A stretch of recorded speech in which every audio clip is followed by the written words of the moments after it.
Shalom, selamat sore rekan-rekan remaja pemuda Majelis Jemaat GKI Nazaret. Senang kembali kita pada sore hari ini bisa berkumpul bersama-sama. Meskipun melewati video ini, kita masih bisa bersuka cita untuk mengikuti ibadah. Sekarang, kami ajak rekan-rekan semua, kita persiapkan hati dan pikiran kita semua untuk masuk dalam ibadah. Tapi sebelum itu, mari kita dengarkan pujian berikut ini.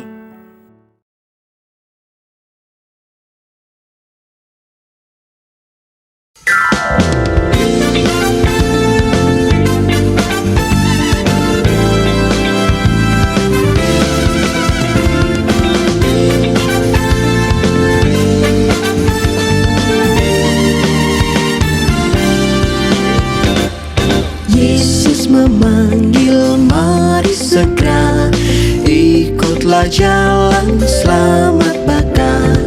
Jangan sesat, dengar sabdanya, hai marilah segera. Sungguh nanti kita akan senang, bebas dosa, hati pun tentram, bersama Yesus dalam gerak di rumah yang kekal. Hai marilah kecil dan besar, biar hatimu kirang benar. Pilihlah Yesus, jangan gentar, hai mari datanglah.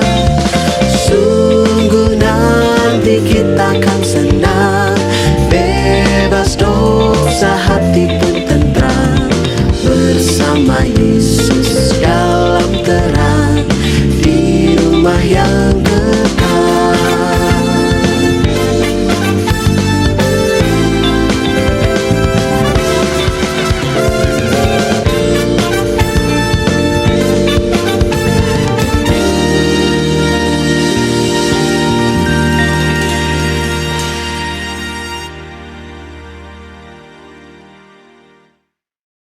Selamat sore pemuda remaja. Baiklah, kita mulai ibadah kita pada saat ini. Kami undang untuk berdiri. Di dalam nama Bapa, Anak dan Roh Kudus. Dan Ia Tuhan damai sejahtera, kiranya mengaruniakan damai sejahteranya kepada kamu. Amin. Silakan duduk.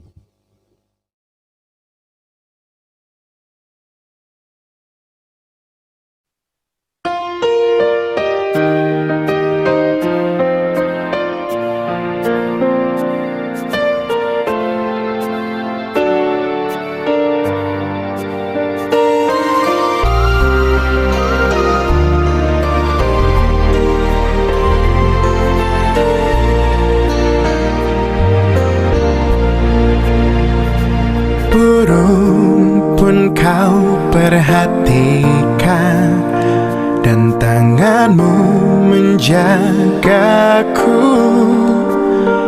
Dari ujung dunia sampai relung hatiku, dia rahmat dan kuatku nyata.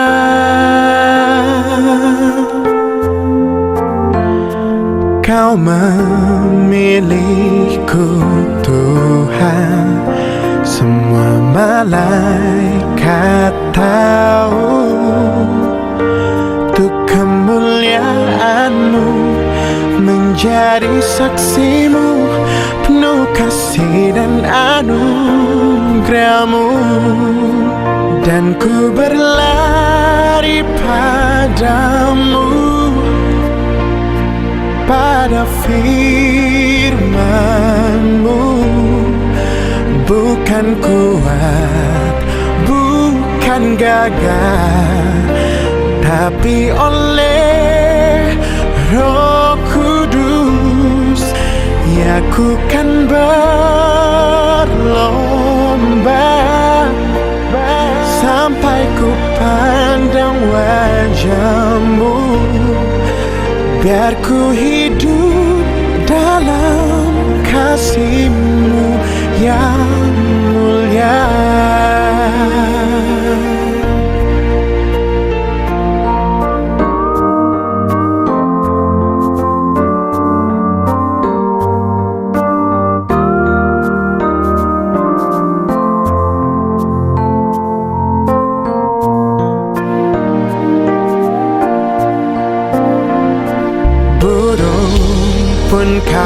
perhatikan dan tanganmu menjagaku.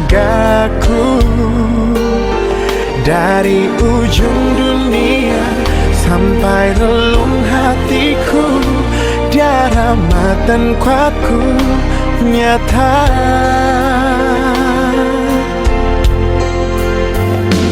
Kau memilihku Tuhan, semua malaikat tahu untuk kemuliaan-Mu, menjadi saksimu, penuh kasih dan anugerah-Mu. Dan ku berlari padamu, pada firman-Mu.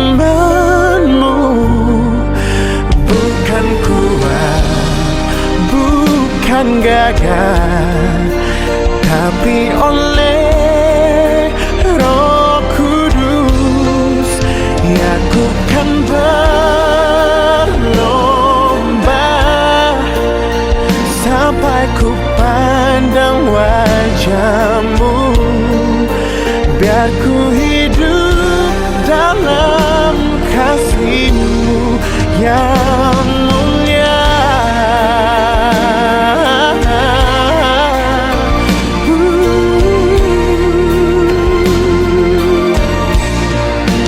Dan ku berlari padamu,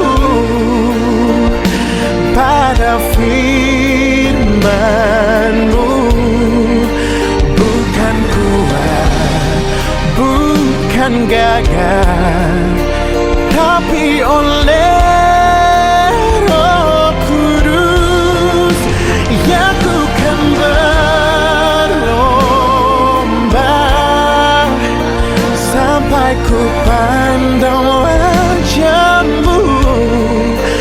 Biar ku hidup dalam kasih-Mu yang mulia. Biar ku hidup dalam kasih-Mu yang mulia.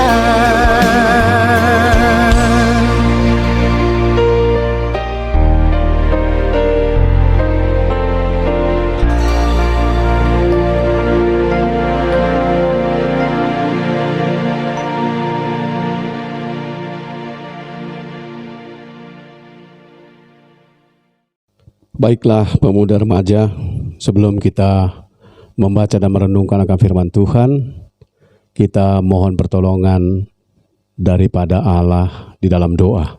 Kita sama-sama berdoa. Segala puji syukur kami nyatakan kehadapan hadirat-Mu yang kudus, Bapa Sorgawi. Kasih penyertaan-Mu senantiasa menyertai dan menguatkan kami. Kami berterima kasih atas segala kebaikan kemurahan-Mu. Dan pada saat ini pun Engkau berikan kesempatan bagi kami untuk melakukan penyembahan kepada-Mu. Sebentar kami arahkan pandangan kami kepada-Mu melalui firman-Mu. Urapi kami Bapa, bersihkan hati dan pikiran kami, sehingga firman Tuhan akan memperlengkapi kami, dan Roh Kudus-Mu menguatkan kami untuk merealisasikan dalam perjalanan kehidupan kami. Ini kami, di dalam Yesus Kristus kami memohon. Amin. Pemuda remaja, firman Tuhan yang menjadi landasan perenungan kita pada sore hari ini, saya ambil dari Markus pasal 8 ayat 27 sampai 30, berlandaskan pada alamat Nas Gereja Kalimantan Evangelis. Saya akan bacakan demikian firman Tuhan, pengakuan Petrus. Kemudian Yesus beserta murid-muridnya berangkat ke kampung-kampung di sekitar Kaisarea Filipi. Di tengah jalan ia bertanya kepada murid-muridnya, katanya, "Kata orang, siapakah aku ini?" Jawab mereka, "Ada yang mengatakan Yohanes Pembaptis, ada juga yang mengatakan Elia, ada pula yang mengatakan seorang dari para nabi." Ia bertanya kepada mereka, "Tetapi apa katamu, siapakah aku ini?" Maka jawab Petrus, "Engkau adalah Mesias." Lalu Yesus melarang mereka dengan keras supaya jangan memberitahukan kepada siapapun tentang Dia. Demikian firman Tuhan. Shalom, saudara pemuda remaja di tempat masing-masing. Berbicara masalah menyurvei, tampaknya bukan hanya pada masa kini kita untuk melihat bagaimana popularitas seseorang. Tapi pada zaman Yesus pun itu sudah diberlakukan. Itu tampak sebagaimana yang dinyatakan dalam ayat 27, 28, 29. Menurut orang, siapa aku?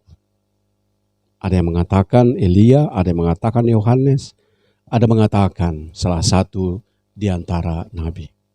Tapi menurut kamu, siapakah aku?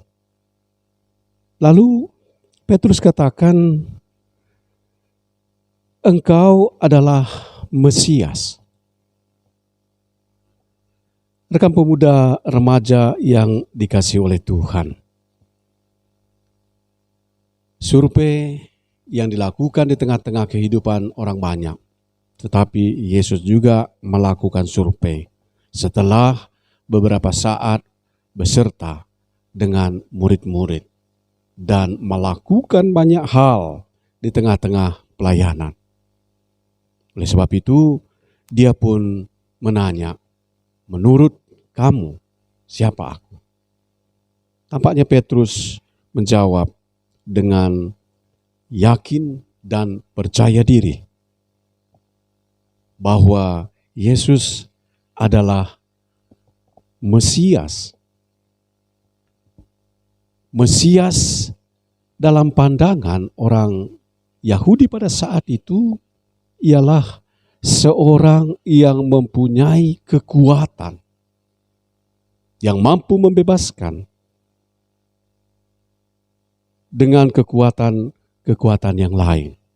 Dan orang sangat berharap Yesus itu dapat membebaskan mereka dari pengaruh kekaisaran Romawi. Oleh sebab itu, karena tidak sesuai dengan apa yang dianggap oleh orang, maka di akhir Yesus katakan bahwa jangan memberitahukan akan hal ini. Karena jikalau hal ini akan diberitahukan kepada orang banyak, maka sudah akan tentu banyak yang akan menjadi salah sangka.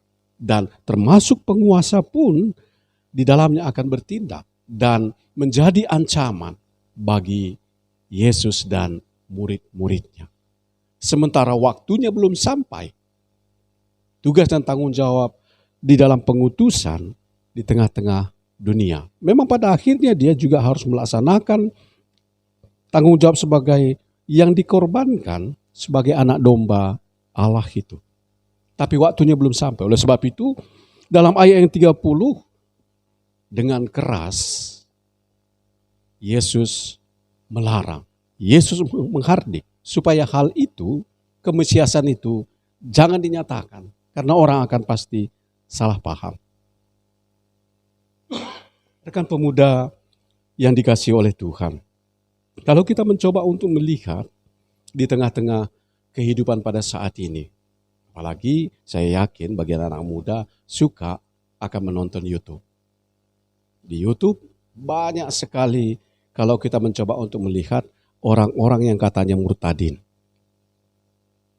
Mereka-mereka yang meninggalkan agama yang lama dan masuk kepada kekristenan. Ditelusuri dari pengakuan-pengakuan mereka, katanya sesuatu pernyataan yang tidak asik bahwa dia bertemu dengan Yesus, bertemu dengan Yesus, bertemu dengan Yesus. Itu terus. Ini akan membuat kalau kita mencoba untuk melihat, apalagi kalian sebagai anak-anak muda, menjadi secara kejiwaan akan mempengaruhi. Kenapa orang-orang lain yang sering ditemui oleh Yesus? Sementara saya mulai dari sejak kecil percaya dan yakin dan melakukan penyembahan-penyembahan, melakukan apa yang diperintahkannya. Tapi kok tidak pernah ditemuinya? Kalau hanya sepintas dari survei yang kita lihat, dari pernyataan-pernyataan orang yang masuk ke dalam kehidupan kekristenan, sering sekali kepada keajaiban, mujizat, pertemuan-pertemuan, bahasa yang tidak dapat dimengerti, tetapi dikatakan itu adalah bahasa roh. Dan seterusnya. Banyak hal-hal yang mempengaruhi. Sehingga ya secara kejiwaan kita menjadi berkecil hati. Tapi dari apa yang diungkapkan oleh firman Tuhan bagi kita, bukan masalah bertemu atau tidak. Tapi bagaimana pengenalan itu tentang Yesus itu. Dan pengenalan itu membawa kepada keteguhan. Terlepas daripada apakah di dalamnya pernah bertemu atau tidak. Oleh sebab itu pernyataan-pernyataan di tengah-tengah sering sekali yang dipopulerkan di tengah dalam kehidupan gereja. Bagi orang-orang yang masuk pada kekristenan. Mengajak kita supaya tetap berjiwa besar. Sebagaimana tema kita pada saat ini. Jiwa besar bukan pada pertemuan, tapi bagaimana di dalamnya pada pemahaman yang benar. Pemahaman yang benar sudah akan tentu akan dipengaruhi pada pengetahuan kita tentang Allah itu. Oleh sebab itu, ya bagaimana kita menambah pengetahuan dengan firman Tuhan melalui Alkitab, bacaan-bacaan rohani yang positif. Itu yang membuat kita menjadi berjiwa besar. Dan dalam berjiwa besar ini, ya kita tidak mempermasalahkan apakah kita pernah ditemui, apakah kita pernah mendapatkan suatu mujizat yang besar. Tapi dalam perjalanan kehidupan yang kita jalani, kita nikmati mujizat-mujizat sekecil apapun. Itu akan membesarkan jiwa kita. Sehingga pada akhirnya kita tetap dapat memberitakan, mewartakan akan Injil sebagai keselamatan itu. Ini yang mau diungkapkan, terlepas daripada bertemu atau tidak. Dan kalau kita mencoba untuk melihat, banyak sekali gereja pun mempamerkan akan hal-hal itu. Seakan-akan itu akan memberikan suatu keselamatan yang mutlak. Padahal kalau kita mencoba untuk merenungkan, bukan itu yang dikehendaki. Jadi bukan berlandaskan pada popularitas dalam pengakuan yang pada akhirnya jikalau kita mencoba untuk melihat, ya arahannya pada materi.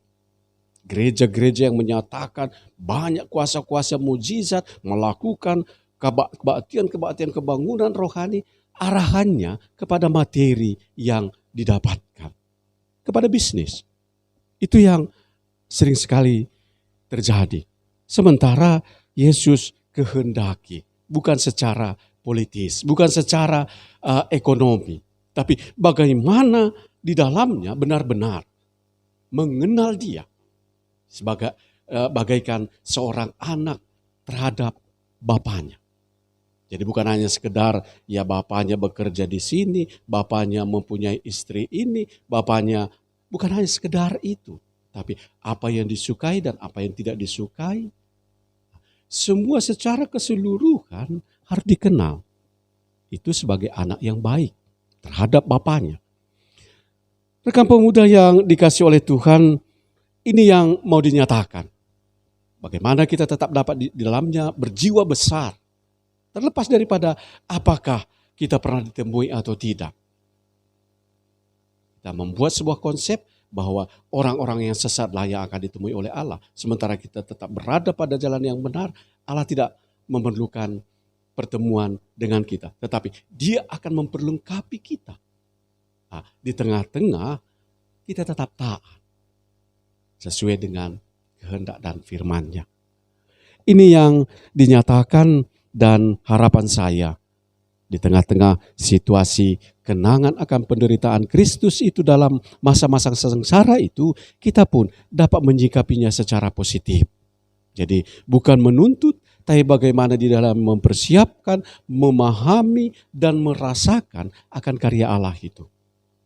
Dan tatkala kita telah merasakan itu, maka kita akan dapat tetap senantiasa berjiwa besar dan di dalamnya tetap memberlakukan akan kehendaknya. Di dalam segala situasi, di tengah-tengah kemudahan kita, baik dalam mempersiapkan akan masa depan kita, baik mempersiapkan untuk meraih apa yang kita cita-citakan, mempersiapkan pekerjaan-pekerjaan yang di dalamnya akan memberikan jaminan pada masa depan itu tidak hanya berlandaskan pada kekuatan yang kita miliki, tapi sekaligus dipadukan kepada kekuatan Allah yang telah menyatakan janjinya untuk menyertai sampai pada kesudahannya. Biarlah firman ini akan menguatkan dan kita tetap berjiwa besar di tengah-tengah apapun situasi yang harus kita lalui. Allah menyertai, Allah memberkati. Amin. Baiklah, pemuda remaja, kita nyatakan syukur kita dalam syafaat kita berdoa. Bapa di dalam kerajaan surga, kami bersyukur berterima kasih. Melalui firman-Mu, Engkau mengingatkan kami supaya menyikapi segala sesuatu secara positif, terlepas daripada apakah kami pernah ditemui atau tidak. Apakah kami di dalamnya dapat merasakan kuasa keajaiban, mujizat yang besar atau tidak. Tapi yang jelas bahwa kami pun dikuatkan dan disadarkan untuk mensyukuri sekalipun mujizat-mujizat kecil yang dapat kami rasakan dalam perjalanan kehidupan. Sekalipun kami tidak bertemu secara fisik dengan Sang Mesias itu, kami dapat tetap senantiasa berjiwa besar sebagai anak-anak muda, penerus di dalam gereja Tuhan. Kami tidak memperhitungkan secara politis atau keuntungan secara ekonomi, tapi di tengah-tengah pengenalan yang benar terhadap Yesus yang telah menderita dan berkorban, kami dapat pahami dan kami dapat kenal Dia secara pribadi dan kami dapat rasakan kuasa-Nya menyertai dan memperlengkapi. Terima kasih ya Bapa akan firman yang telah kami renungkan. Dan kuatkan kami Bapa di tengah-tengah kami mempersiapkan masa depan kami. Di tengah-tengah kami menyikapi masa muda kami. Biarlah di dalamnya kami pun dapat tetap senantiasa mengelola sesuai dengan kehendak-Mu saja. Sehingga kami dikuatkan dan tetap dapat menjadi alat yang Tuhan pakai mewartakan akan kabar baik di dalam Injil itu. Kami pun dapat Tuhan pakai menjadi alat untuk membawa pada keselamatan bagi sesama kami. Bapa di dalam kerajaan surga, dalam syafaat kami ini, pertama-tama kami bersyukur dan berterima kasih. Walaupun masih dalam suasana pandemi COVID-19, namun Tuhan masih tetap memberikan kekuatan kesehatan bagi kami. Demikian juga bagi Bapak, Ibu, dan saudara-saudara kami. Biarlah ya Bapak pemeliharaan-Mu tetap terwujud. Demikian juga berkat-Mu pun dapat tetap senantiasa tercurah untuk memenuhi segala kebutuhan dan keperluan kami. Untuk memenuhi tatkala kami mempersiapkan diri secara ilmu pengetahuan di bangku pendidikan kami. Biarlah kuasa-Mu tetap memberikan kebaikan dalam kehidupan kami. Kami juga menyerahkan Bapa, saudara-saudara kami, rekan-rekan kami, jikalau ada diperhadapkan dalam pergumulan sakit penyakit, pergumulan rintangan-rintangan, Tuhan kiranya memberikan kekuatan, Tuhan memberikan yang terbaik, Tuhan memberikan kesembuhan, sehingga mereka pun mengucap syukur dan dapat tetap Tuhan pakai menjadi alat-Mu. Bapa Surgawi, di tengah-tengah situasi yang diperhadapkan dalam pandemi ini, kuatkan juga kami Bapa, sehingga kami dapat tetap menekuni apa yang menjadi tugas dan tanggung jawab kami sekalipun dalam pembelajaran tidak dalam tatap muka, tapi tidak akan mengurangi semangat kami untuk dapat tetap senantiasa belajar, sehingga pada saatnya kami pun dapat benar-benar memiliki keahlian di dalam pengetahuan, dan di dalamnya pun memberikan manfaat di dalam kami mempersiapkan akan masa depan kami. Demikian juga Bapa, kami serahkan rekan-rekan kami yang telah menyelesaikan pendidikan dan mencari pekerjaan.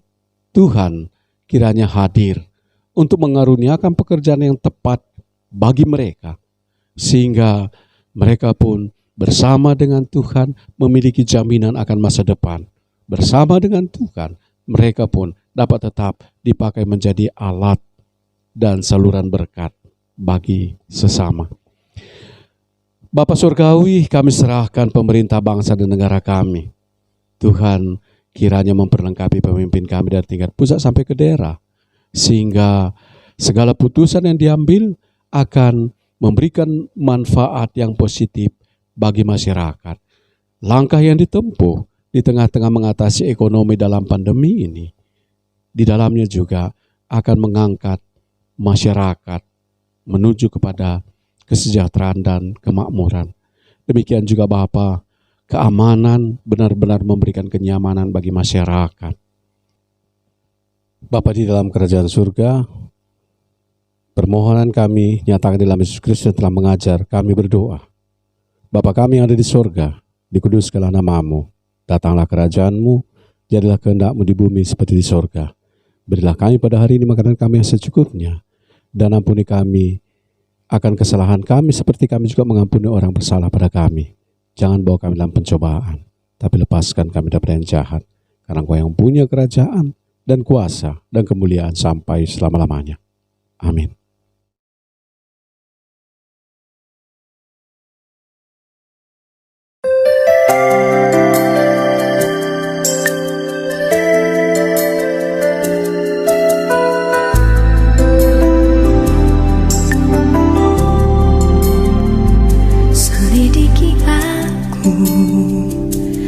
Lihat hatiku, apakah ku sungguh mengasihimu, Yesus?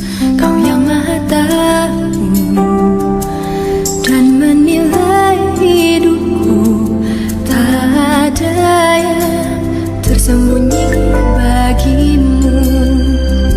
Selidiki aku, lihat hatiku, apakah ku sungguh mengasihimu, Yesus?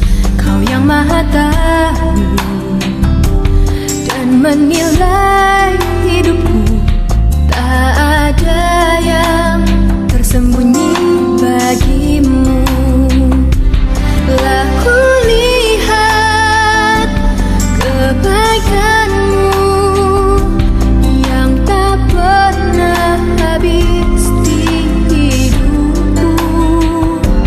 Ku berjuang sampai akhirnya kau dapati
Baiklah, kita akhiri ibadah kita, kami undang untuk berdiri.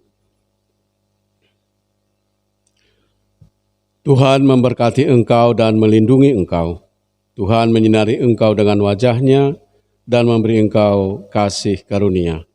Tuhan menghadapkan wajah-Nya kepadamu dan memberi engkau damai sejahtera. Amin.